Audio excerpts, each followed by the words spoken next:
Hello, everyone, and welcome to another episode of the Student Loan Planner Podcast. Today, I am going to talk mostly about what refinancing will look like after the COVID-19 pandemic and after all of the various interest freezes and payment freezes and when student loans become a thing again. Because let's be real, unless you have a mass forgiveness event, you will have to pay loans again. And because you have Joe Biden as the Democratic nominee and not Bernie Sanders, you are not going to get mass loan forgiveness all at once. So that means some sort of payments will start again at some point. And when they do, what is that going to mean? Certainly, some people will refinance and pay back their debt. Some people will not and go for forgiveness. And the thing is what's happened because of all of this economic turmoil that we've seen in the country, that's going to impact whether or not you should refinance your loans. It's going to probably make our advice more conservative about refinancing than it was before. And our advice was already a lot more conservative than most people's. So let me give you kind of a tale of most people's student loan advice. Pay it off, right? That's what you kind of hear from sort of the anti-debt crusaders out there. Pay off your debt in full, no matter what, right? Even if you're eligible for forgiveness, refinance it and pay it off. That's obviously bad advice, but that's what you hear a lot from folks trying to tell people to just pay off all their debt no matter what. And that's not necessarily the right thing to do. You know that. A lot of people need to go for forgiveness. Historically, what we've told people is if you could benefit from public service loan forgiveness, do not refinance. There's no such thing as hedging your risk with PSLF by refinancing some of your debt. That's a bad decision. That's an awful decision. You know why? At the very best, there's a 50-50 shot that PSLF happens or it doesn't. If you're saying more than 50-50 shot, like you're saying 10% chance it happens or whatever, then you know a lot more than I do, right? Because 50-50 just implies that you just don't have any idea what PSLF is going to do. And so if you have a 50% chance that PSLF happens and you have, let's say, $200,000 of debt, and let's say you refinance $50,000 of that debt because you're wanting to quote unquote hedge your risk. Well, there's a 50% chance that $50,000 is completely gone, all right, like completely forgiven, like you owe zero, tax-free. And then there's a 50% chance that you have to pay that $50,000 back with interest, with maybe say instead of 6% interest, maybe you get 4% interest. By delaying that decision to refinance, you're not really costing yourself anything in principle that you wouldn't have already cost yourself. You would pay the principal back either way if PSLF didn't happen, right? So you're not getting any benefit really by refinancing on the principal side of things. All you're getting is you're getting an interest benefit. Well, what's an interest benefit on $50,000 if you refinance? Well, if there's a 6% rate that you started with and you got 4%, then the difference between those two things is that's a 2% savings. So 2% of $50,000 is $1,000. So by refinancing, you're saving $1,000 plus all the extra years of that interest difference that you would have until the loan's gone. So let's say maximum you're saving a few $1,000s. So would you rather have a 50% shot at $50,000 or a 50% shot at a few $1,000s? If you do something called expected value in statistics, you take the probability of one event happening and add it to the probability of the other event happening. You sum the two together and you get the expected value of the bet. So essentially, there's a 50% chance that you get $50,000, so negative $50,000 plus worst case scenario, let's say $5,000 cost from higher interest payments on that $50,000 because you didn't refinance. So if you add those two together, that is a ginormously favorable bet to take on PSLF. So anybody that is refinancing part of their loans because they're afraid PSLF's not going to happen, that's really, really bad. That's somebody who is making a very emotion-based bet versus a math-based bet, right? And what do we know about casinos? Casinos love gamblers that gamble based on their emotions. They love that. Why? Because the casinos base everything off the math of probability and make rational, cold, calculated decisions, and that's how they make so much money. So some people will need to go for forgiveness, some people will need to go for refinancing. Before we get too much more into this, I want to go ahead and actually have some people ask some questions that we have not necessarily gotten to over the past couple episodes. So first, we're going to have our listeners give us a series of 4 questions that I'll answer, and then I'm going to come back to discussing refinancing your loans after this pandemic. So let's hear some of those questions from listeners. First, we've got a question from Anonymous on student loans while living abroad. So my question is, what do you do to pay your student loans when you have to go live abroad? How does it work with the income? And what if you're not going to be working while abroad? I think that the main thing that you need to think about is if you're going abroad, you're probably going to some foreign school. So some examples of this might be a Caribbean veterinary school, or maybe a Caribbean medical school, or there's also schools in the UK and even Ireland. And I've even, I think, seen some in Australia. So there are some programs out there that give American students student loans to go to their programs, and then those people will get those degrees, and then they'll come back and practice in the USA, or maybe even meet somebody abroad and stay there. There's a unique rule about the federal student loan system. A lot of these foreign schools, particularly graduate schools, somehow are able to have their students borrow, American students, that is, under the federal direct student loan program. So I've actually seen a lot of people go to like Irish medical schools, get medical degrees, come back and get residencies in the United States, and they actually have federal student loans that are eligible for PSLF. That's kind of a bizarre thing. It's interesting because a lot of times all of these different programs will be a lot more expensive than if you went to a public school. From a federal policy standpoint, it really would make sense to try to force some of the in-state schools to try to expand their offerings. But just know that a lot of times when you go to some of these schools abroad, you're actually able to get federal student loans sometimes and benefit from forgiveness programs. So in general, that's how it works. If you move abroad and you already have student loans, then you can take advantage of something called the foreign earned income exclusion, which gives you a $100,000 basically write-off off of your AGI that you report in the United States earned abroad. So the way this works is if you go to Germany and you earn $80,000, if you have federal student loans, your income in the United States would be zero because it's less than 100. And then that would give you a pay-as-you-earn or revised pay-as-you-earn payment of literally $0 a month. That would allow you to pay absolutely nothing for 20 years and then get forgiveness. So it's a massive loophole. If they ever find out about it, probably they'll try to close it down because it's really almost too good to be true, but it actually does work because we have dozens and dozens of clients around the world utilizing this exact plan for their student loans just because it is legal and it is allowed.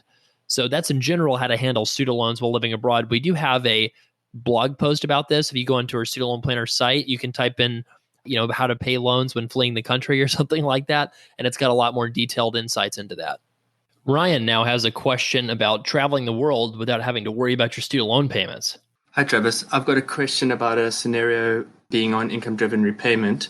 What if, for instance, you wanted to take 6 months off to go traveling?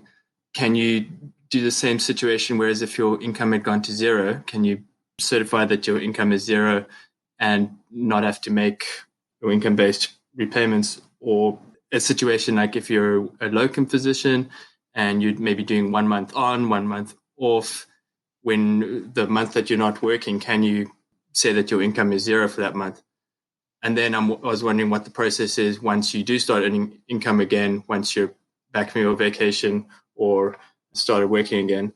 How do you kind of certify that you are having income again? And I wouldn't want to end up in trouble with that process. Thanks, would appreciate your opinion, and thank you for everything that you do. This is a very personal question for me because I did this when I was 25, and it was one of the best decisions I ever made, traveling around the world, getting to see all the different countries. Maybe 40 countries is what I went to. And it would have been a lot harder if I had had to deal with student loan debt along the way because I was trying to live really on the cheap. I was kind of staying in hostels in like Western Ukraine for like $5 a night, but then I was in Sweden and the prices were like $30 for hostels, and I was thinking, oh my gosh, so I totally get the concern about keeping to a budget while you're trying to see the world. And obviously with COVID, who knows when everybody will get to just freely travel again and not have to worry about things anymore. But eventually it's going to happen again. And eventually people, especially people that are relatively low risk of getting this virus, are going to want to travel and are going to want to start seeing things. And especially a lot of people getting laid off. Like when you get laid off, if you have savings, it's kind of like a perfect time in some cases to go travel and do some of these things you've always been wanting to do, but have just never had the opportunity or had the time. So in terms of student loan payments while traveling, what you can do is with most private lenders, you get up to 3 months of forbearance. So you could put your private loans on pause for 3 months. Interest still accrues, but at least you don't have to worry about your payment. For federal student loans, though, remember that you can always get your payment recalculated based on your income. So if you quit your job, the second call can simply be to your loan servicer to tell them, hey, I just lost my job. You don't have to tell them it was voluntary or not. That's not part of the requirement. You can just simply say, hey, I lost my job. I want to recalculate my income-based payments. you can call your servicer. There's actually another way to do this. So if you go to studentaid.gov, what you can do is there's in the menu bar, there's actually a thing that says manage loans. And if you hover over that, there's something that says apply for an income driven repayment plan. It's basically this thing that's called lower my payments. Now, if you scroll down, you'll see 4 different buttons. One of them will say recalculate my payment. So it says if your income or family size has changed, you can request that your IDR payment be recalculated to reduce your current monthly payment. So that's precisely how you would do it. You could either call if you want the easy option, or you could go onto the website and go click on the recalculate my payment option. Either way, you should be able to recalculate your payment to $0 a month. And especially if you have a balance that is going to be going for forgiveness, basically, that's your plan. Keep in mind that payments made at $0 a month while unemployed actually still count towards 20 or 25-year income-driven forgiveness. They don't count for PSLF because you're not employed full-time by a not-for-profit employer during the time you're traveling the world. But they do qualify for the 20 or 25-year forgiveness version. So if you are going for that version, the only thing you're falling behind on is the tax bomb. But you can also prepay the tax bomb savings. So like, let's say you have to put away $500 a month for your tax bomb, and that's $6,000 a year. Well, if you drop in your $20K bonus into your brokerage account, you kind of prepaid your tax bomb for 3 years, and you can kind of not worry about it for a while. So there really is a way to travel the world with a massive, massive student loan burden and do it in a really responsible way. And I would really, again, very much encourage anybody who's not in a serious relationship, doesn't have kids, go do that, because what'll happen is eventually you will meet somebody, more than likely than not. Eventually, there's a more likely than not chance that you might have kids. And when that happens, it's unexpected, it's not predictable. And when it happens, suddenly you're not able to take advantage of some of the crazier things that you would do as a single person that you would never dream of doing as somebody that's older. For example, I took a random bus in kind of the middle of nowhere Poland to the middle of nowhere Ukraine. And it was a really kind of crazy bus ride. Basically like these semis were coming, they'll pass other cars into your lane when I was there. And the rule is you're supposed to pull off alongside the road and let them go by. You're not supposed to kind of expect that they're going to stop. So that was pretty shocking. I mean, certainly kind of crazier things I probably would never want to do with a family. I got to experience as a younger man, and I'm really glad that I did. So really encourage this listener, Ryan, to get out and explore the world when it's safe and ethical and everything to do so. And don't worry about your student loan payments while you're doing it. Now we have a comment by Erica. Hi, Travis. I just wanted to send you guys some positive feedback. I just finished listening to the mental health podcast that was just uploaded on YouTube, and I thought it was a great podcast. I thought it talked about very touchy subjects and very real subjects about student loans. It was really cool to hear you express your view about schools, because I've never really heard anyone say that schools wouldn't say that on their own, that they think they're charging too much or like not thinking about their students because of all the student loan that they had to take out. So I thought it was really nice to hear that from you. And I appreciate you so much more for being honest and being like a human being that actually cares about students with student loan debt. So I just wanted to send some positive feedback, because I think you're really making an impact, and I want you to keep making podcasts and putting information out there. I also have a YouTube channel and have mentioned Student Loan Planner on there, and I'm going to keep doing that because I think Student Loan Planner's the best resource out there. I just wanted to say thank you. Thank you very much. Wow. I got to admit, I'm a little emotional hearing that. I really appreciate that, Erica. It's been really hard. I mean, I'm just going to be real honest, y'all. It's been really hard sometimes just trying to keep everything together during this time. I mean, there's just been a lot of challenges in general with like trying to keep everybody employed, as many people as I can employed as possible. I mean, imagine if you were in a mortgage business, refinancing people's mortgages, if that was a big part of your business, and suddenly the interest rate went to zero. It's pretty hard to compete against. It's pretty hard to have revenue in that environment. And that revenue that we get from doing things like student loan consults, refinancings, advertisings for different things we do, that pays for all the free content that we do, and it helps support the mission and does all that and allows us to give away scholarships and things like that. And when a lot of that stops, I mean, I've sort of been taking a lot of personal risk trying to make sure that everything sticks around so that when the people need help with their student loans again, even more than they do now, we'll be there. I really appreciate that, Eric. I mean, the main thing is I want to do this as long as we can help people and as long as we're making a difference. That's ultimately the goal. It's not to sell Student Loan Planner for millions of dollars. It's not to get famous or something. It's just, I don't know. I really appreciate that. It's like, also, I don't want to get into it too much because, but like family job stuff has been very challenging with the economy and everything. Not me personally, but family in general, extended family, people have lost their jobs. So it's been hard all around. So it means a lot that you shared those words, just, dealing with the pandemic and the economic fallout. And, as a kind of a white male, I don't have to deal with the systemic racism that African-American brothers and sisters do, but getting reminded that we live in such an imperfect country. I don't know. There's just been a lot going on, right? There's just been a lot going on. And I really appreciate it. I mean, at the end of the day, the listener, you are important. You are very important. You are not your debt. Your debt is not a death sentence or a death sentence, right? This is a problem that can be fixed. It's unlike some sort of medical condition that might not have a 100% cure rate, student loans are virtually 100% cure rate. If you get a plan, if you really kind of realize what it is and what it isn't, if you know all the rules, you know all the hacks, you know how to handle your finances, literally student loans are just a problem that has a cure. And so I really appreciate that. I hope we can put out more content like that. And I hope that some school administrators will hear some of the stuff we say in the podcast and they'll take that as a challenge. At the end of the day, do you want your career to be defined as higher enrollment numbers, higher revenue for the school, higher student retention, and more profitability for your institution? Or do you want people to remember you as a positive force for change, as somebody who stood up to their employer and said, hey, we shouldn't be charging students this much. Hey, maybe we should try to come up with ways to make this more affordable for students. Hey, maybe we shouldn't force students to buy the $10,000 set of dental equipment when we could probably allow them to buy some of their own equipment and save a lot of money on that. I mean, there's got to be good people at the schools that are going to stand up and help fight for mental health for students. And I just hope those people stand up too. And I know they're out there. So thank you so much for sharing that. I really appreciate it. Now we have a question from Chris about long-term disability and how that affects your IDR payments. Hi, Travis. My wife and I are wondering, if she goes on long-term disability, how does that affect her student loans from the federal government? I know income from policies are tax-free. How does that affect her student loan payments? So that's a great question. I'm really glad that you asked that because it forced me to go back to the data and actually read the rules again, which is always a fun thing to do.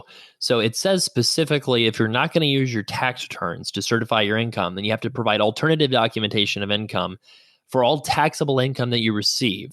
So taxable income includes employment, unemployment income, dividend income, interest, tips, and alimony as an example. But it specifically says you should not include documentation of untaxed income. So untaxed income is some of the examples they use: supplemental Social Security income, child support, or federal state public assistance. So what that's telling you is tax-free disability payments would be untaxed income, and that would not need to be counted in your determination of what your IDR payment should be. So you can leave that disability payment out of IDR recertification. You just need to make sure you use alternative documentation of income to do that if you're recertifying with obviously an income that's lower than what you probably earned before claiming that long-term disability. All right, thank you for listening to those. Now, to get back to the original theme of today's episode of refinancing after a pandemic and paying your loans back after a pandemic. So eventually COVID-19 and the economic consequences of it will end. Eventually, we know that 100%. And the reason is eventually people decide, no matter how bad an event is, be it World War II or World War I or the Vietnam War or the Great Depression or all kinds of horrible things that have happened in our country's history, people decide that they're ready to buy houses again and buy cars and go start businesses and live lives, right? So eventually that's going to happen. We just don't know how long and how deep that negative economic impact will be. And when you do have to start making payments again, be it on October 30th, when a lot of people's payments are due right now with their NSLDS files, or later than that, if they extend the CARES Act, which they probably, I think, might. So eventually those payments start again. Now, here is the big thing that you need to know. Vice President Biden has proposed changing student loan income-based repayments. He's proposed changing it from 10% of your income for 20 years to 5% of your income with no tax bomb if you're doing loan forgiveness in the private sector. So if you think about that, that is an extraordinarily generous change if he were to pass that. President Trump wants to change things from 10% of your income for 20 years to 12.5% for 30 years for graduate students. So that would be obviously much worse and would cause more people to refinance than are currently doing. Now, again, all the Republican proposals have always talked about grandfathering. They grandfather people in based off of the current rules that exist today. So I've never seen a proposal from a Republican yet on student loans that eliminates everybody's ability to use the current repayment plan that they're already on. That said, if we think about the Biden plan, so here's kind of some real back of the napkin math. So we've prepared a couple blog posts to look at the cost of various loan forgiveness programs with the different presidential candidates. And we found some stunning stuff. The Biden plan, we project, would cost over 10 years about $2.9 trillion. And the Trump plan, we project, would cost borrowers about $250 billion at least. So the $2.9 trillion would be a higher cost to the federal government. The $250 billion cost for the Trump plan would actually fall on borrowers in the form of worse repayment options. So with Biden's plan of allowing you to pay 5% of your income, the reason I don't think that's going to pass because of how extraordinarily expensive that change would really be. It would be enormously more expensive. And so because of how expensive it is, I don't know if it would happen quite like that. I think you could see him maybe do that for undergraduates only, perhaps, and leaving grad students out of that. But let's say that happened. Let's say that it did happen. If you did have 5% of your income as a payment option and no tax bomb, then that would change the math drastically on refinancing. So just to tell you what that would do, so right now we tell people that if you owe less than 1.5 times your income and you work in the private sector and you have an emergency fund savings that you've put away, if you have all of those things, then you can refinance. If you don't have an emergency fund, if you don't work in the private sector, if you don't have a debt to income ratio less than 1.5, then you should wait to refinance. Even if eventually you should be refinancing, and I'm talking specifically about federal loans, by the way. Private loans, you should always refinance if you can find a better interest rate. But for federal loans, you should not refinance them unless those three things are true. Again, private sector, emergency savings, and having a debt to income ratio less than 1.5. What that last one means is if you have $100,000 of income and you owe less than $150,000 of student loan debt, then you should refinance if the other two things were true. There's a couple exceptions, but they're kind of very nuanced ones. So what would happen if you were able to pay 5% of your income with no tax bomb instead of 10% with the tax bomb? So if you made that change, the math works out like this. To justify refinancing and paying back your student loan debt, you would need to have a debt to income ratio of lower than 0.6, which is absolutely stunning. So for example, if you had $100,000 of income, you would need to owe less than $60,000 to justify refinancing and paying back your debt. That's really, really low. That would take a lot of the people who are refinancing today and turn them into people that should not be refinancing if that Biden plan were to pass. There is a possibility that something like that could get passed via an executive order. That's how the repay and the pay-as-you-earn plans came into being, is because of executive orders under the Obama administration, which obviously, Vice President Biden was a part of. So you could potentially see some action on executive orders around that. I don't think that you would, because I think Congress might push back, and Congress certainly can push back on an executive order and change the rules if they think something isn't necessarily the right policy. So it's kind of up in the air. And so it's probably not going to be like 5% of your income. It's probably not going to get that low. What I think is it's a negotiating position.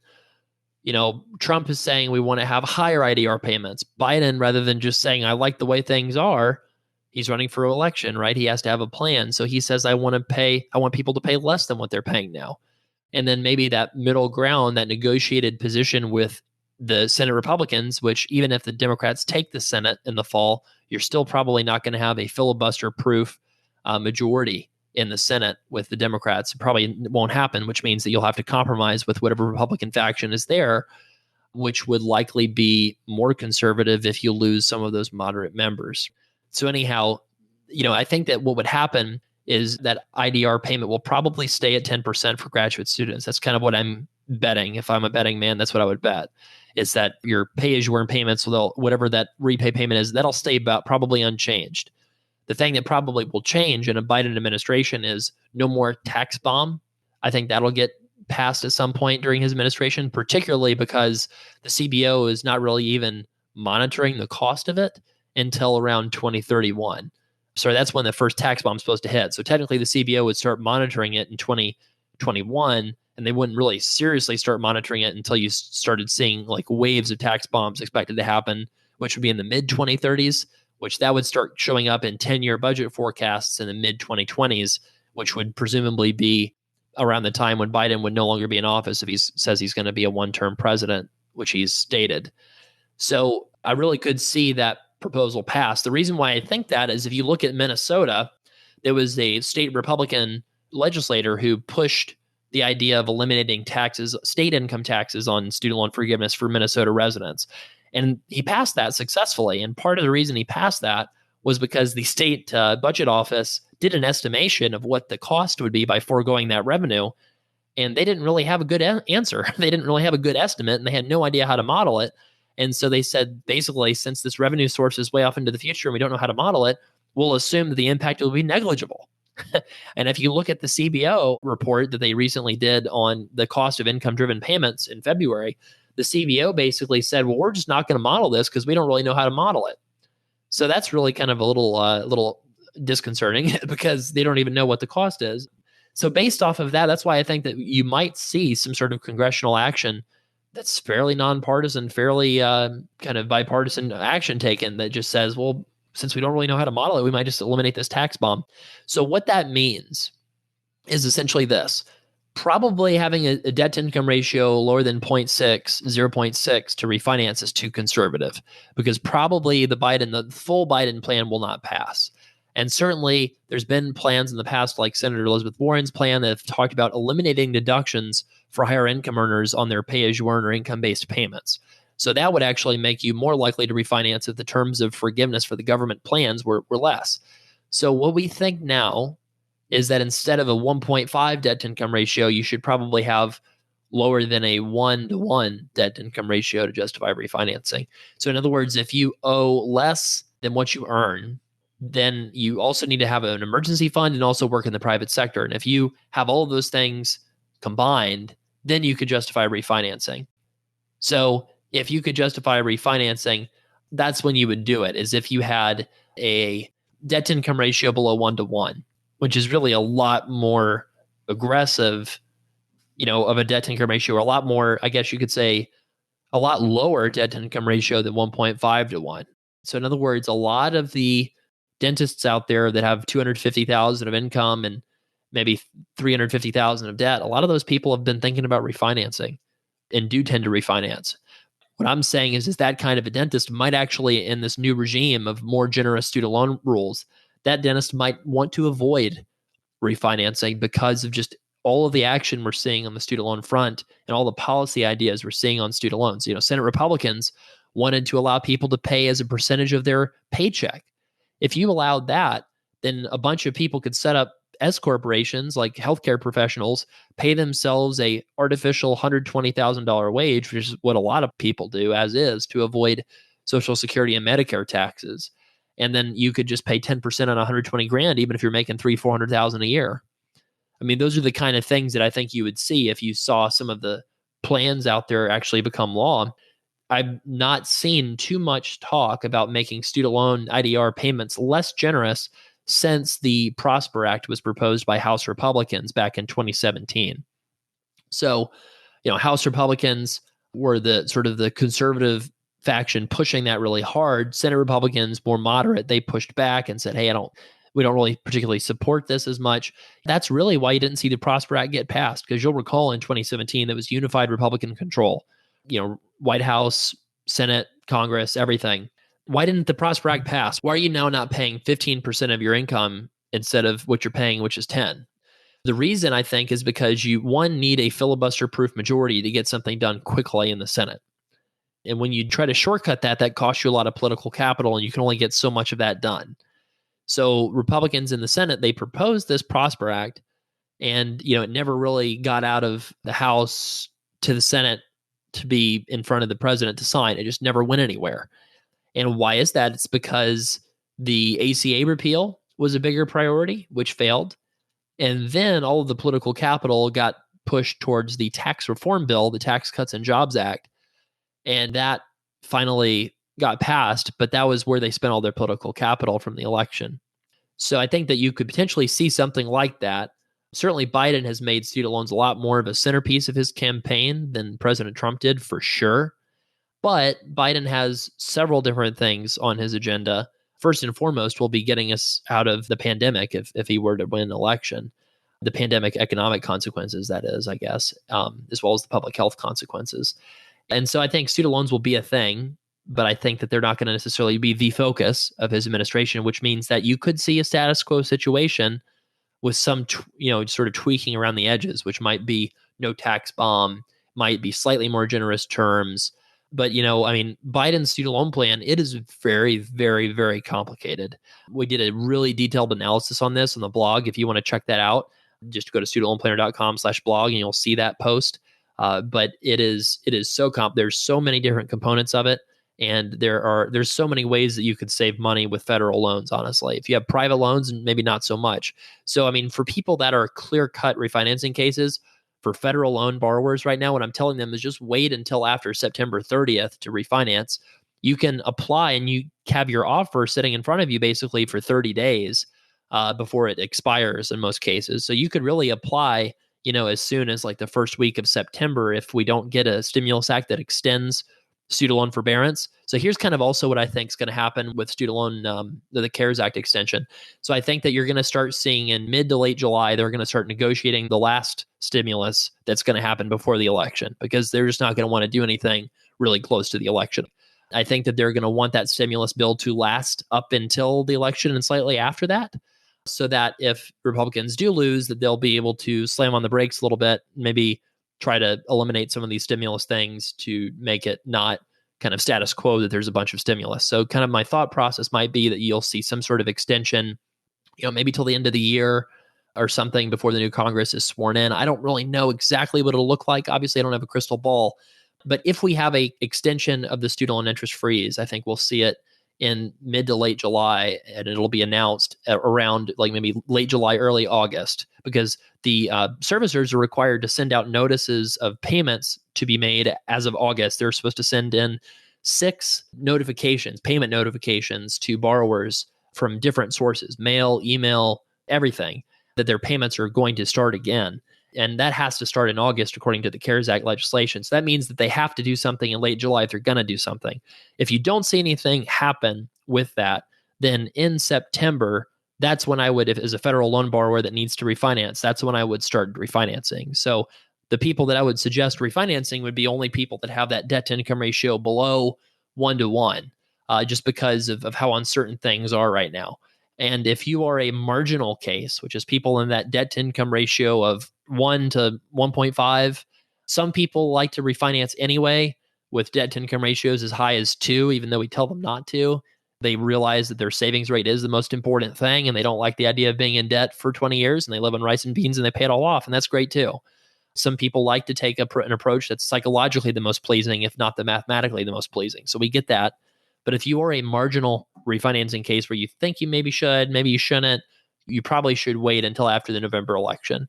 Because if you have a Biden presidency, you're going to see a lot more generosity towards federal loan borrowers, would be my prediction. And if you have a Trump presidency, I think you will see mostly status quo for current borrowers. For future borrowers, I think you'll start to see some of these programs get peeled back a little bit for people who are not already enrolled in a program. But I would hate to see somebody refinance their loans and then there's an extra CARES Act extension for 6 more months that we weren't planning on. Or Democrats win election and they make people pay 5% of their income instead of 10, and now you shouldn't have refinanced unless you had that 0.6 or less debt to income ratio.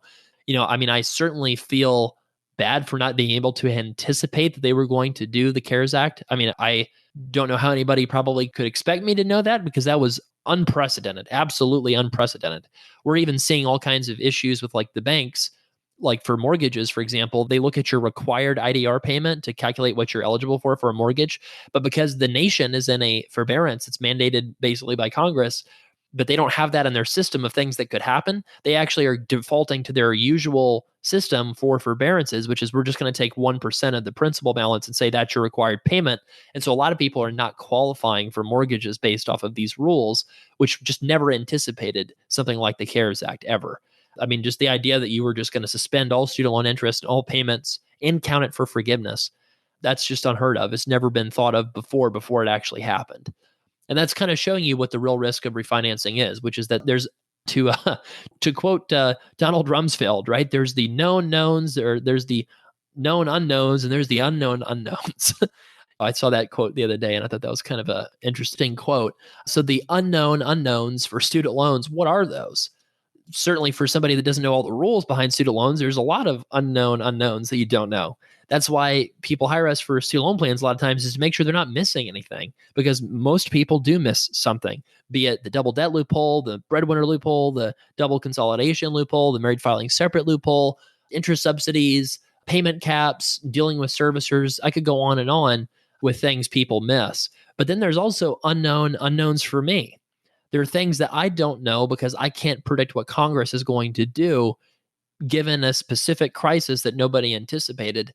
And they decided, we're just going to say, screw it. We're going to spend trillions of dollars and we're going to take care of all of our people. And that was a bipartisan thing that happened in a big hurry.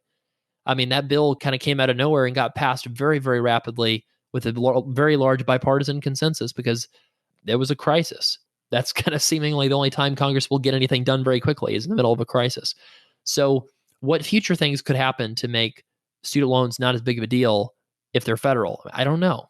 But I will say this, probably almost surely if you have less debt than what you earn and you're in the private sector, you should pay it back. You're probably not going to get a big benefit. You probably should get rid of your debt. There's no positive reason to keep the debt around just to keep it around, charging you interest. Listen, we should have gone for public service loan forgiveness, my wife and I, but the problem is she had a lot of bad advice given to her, didn't consolidate, then consolidated the wrong way. Fed loan lost a bunch of credit. Our payments would have been too high relative to income to really have much left to forgive. And so it was kind of a wash whether we should go and try to get 20, 30,000 of forgiveness out of her 6-figure amount after 10 years of qualifying credit, or if we should just pay it off. And we paid it off. And guess what? I don't feel bad about it at all. I'm really glad that we're debt free. I wish that we had gotten PSLF because she makes a lot less money as an academic physician compared to a private practice physician. And that's supposed to be kind of one of the added benefits of being in academia, trying to help, a lot more patients of modest means than being in private practice, making a higher income. But we didn't get that benefit. And at the end of the day, it's okay. We don't have debt. We don't have to worry about that. And I want to support anybody who wants that path for themselves. I understand that's a really, really wonderful path to take. But don't get so in love with the idea of having no debt that you take on a giant burden that you're not really ready for and willing to accept. A lot of times when people do get mad at us, sometimes they're like, we tell them they need to go for a forgiveness plan. They're like, no, I want to pay my debt off. And then we're like, okay, this is what that would look like. You have to pay $2,000 a month for 5 years. And then we'll get another response that's like, well, I'm upset about that. And it's like, well, you said you wanted to pay the debt off and you also can't afford the payment. So you can't have it both ways. You can't simultaneously have the debt be paid off and have a really low payment. It just is not possible unless you're going to go for like PSLF loan forgiveness that discharges the debt. So you can't wave a magic wand. And so you have to either be willing to pay a ton of money towards your debt, or you have to be willing to take a chance on loan forgiveness. And if you take a chance on loan forgiveness, if you don't have an adequate amount of savings going away, if you don't have a lot of money going away into retirement accounts and brokerage accounts, then you're not going to have a really good financial future anyway. But that's not because of your student debt. That's because your savings rate sucked. So that's kind of the reality is if you go for forgiveness, you need to make sure all that money that would have gone into loans goes into your assets. And if you're going to pay your debt back, certainly don't neglect saving for retirement and having something going into a brokerage account while you're paying that debt off. But realize that because of the political tea leaves around student loans, there is a movement to make paying student loans less and less expensive. And there has been even less effort to try to contain costs for higher education. It's very unfortunate that it's not helping anybody, regardless of what your political views are. The high cost of education is kind of ridiculous. And there's a lot of ways you could deal with that, but they're just not being dealt with. And so the solution to the student loan crisis, rather than doing the really hard thing of regulating the schools, who have amazing lobbyists to prevent regulation, I think, rather than regulate the schools, we're basically saying, well, why don't we just let consumers pay almost nothing on their student loans? Which I have to say, like when I looked at the Biden plan and I analyzed it, I actually think that Bernie Sanders' plan might actually be cheaper. It might actually literally be cheaper just to forgive everything and hopefully regulate the schools and what they can charge. That'd be the part two of that versus Vice President Biden's plan, which is, when you're paying 5% of your income with no tax bump, I mean, that's virtually like paying nothing. I mean, you're paying almost nothing on your student loans. I mean, you're basically paying a state income tax with a relatively low state income tax rate for your student loans for, basically an unlimited amount of debt.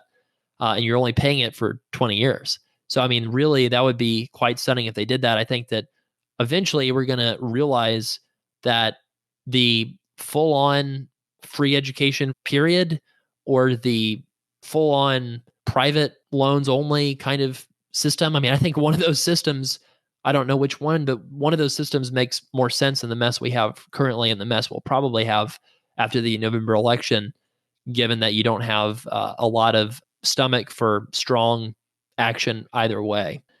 So we'll see what happens. But for those considering refinancing, certainly refinance your private loans right now.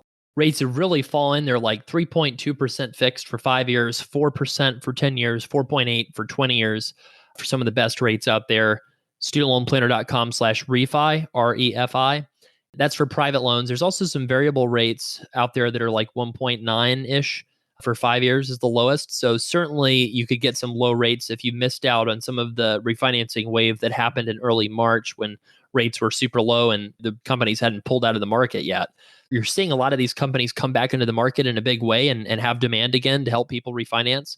It's not the ultra low rates that we've seen in the past, but it's only maybe about 0.25% higher than the lowest rates ever, probably on average. So that's good news. So if you have private loans, definitely refinance. If you have federal loans, again, probably be careful, be cautious. If you're one of these people that is a marginal case and you're not sure if you should be refinancing or not, we would love to help you with that to make sure that you do not miss out on any of the unknown unknowns about your student loans. Again, payments are going to start again, and the rules are not going to change massively, most likely. And so we would love to get a plan for you. That's studentloanplanner.com/help.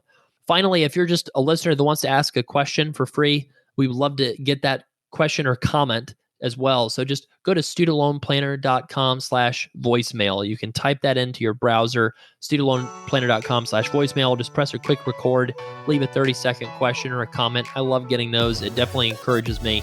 I love answering those questions in our show. So we'll get to that in a future show. We'll answer your question. Thank you, everyone. I hope you have a great week and stay healthy and don't make any rash financial decisions and don't let that stuff stress you. Things are going to be fine. You just got to stay calm, stay the course, stick to your plan. It's all going to be okay.